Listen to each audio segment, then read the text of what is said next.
Bridges connect more than just land. They connect lives, economies, and possibilities. But behind every incredible bridge is a story of innovation, strength, and precision. Ever wondered how something so massive is built over water, across valleys, or between towering cliffs? Let's dive into the fascinating world of bridge construction, step by step. It all begins with planning. Long before construction starts, engineers study the land, water, weather patterns, and traffic needs. They analyze soil strength, the depth of the river or valley, and the environment. Based on this, they choose the right type of bridge. Beam bridges are perfect for short spans. Arch bridges distribute weight efficiently. Suspension and cable-stayed bridges are chosen for long distances and dramatic designs. Every bridge type is a solution to a specific challenge. Once the design is finalized, the real work begins, laying the foundation. Foundations are crucial because they carry the entire weight of the bridge and whatever travels across it. For bridges over land, deep concrete or steel piles are driven into the ground. Over water it gets trickier. Workers use cofferdams, watertight enclosures that allow them to pump water out and work on dry ground underwater. In deeper water, they use caissons, giant hollow structures sunk to the bottom and filled with concrete.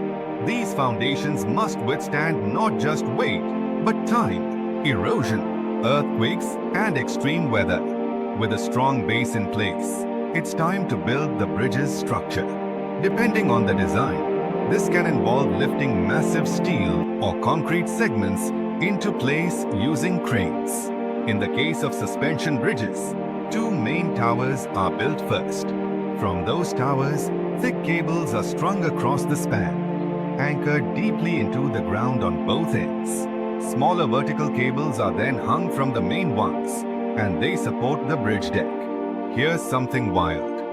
The main cables of the Golden Gate Bridge are made of over 27,000 individual wires twisted together. If laid end to end, they would circle the earth 3 times. For arch bridges, the arch is usually built first, often using temporary supports called centering. Once the arch is stable, the deck, the part we drive or walk on, is added above. Then come the finishing touches. Roadways are paved. Expansion joints are added to handle temperature changes. Drainage systems are installed, and lighting, railings, and safety features are put in place. Some bridges even get a fresh coat of paint that helps prevent rust and wear.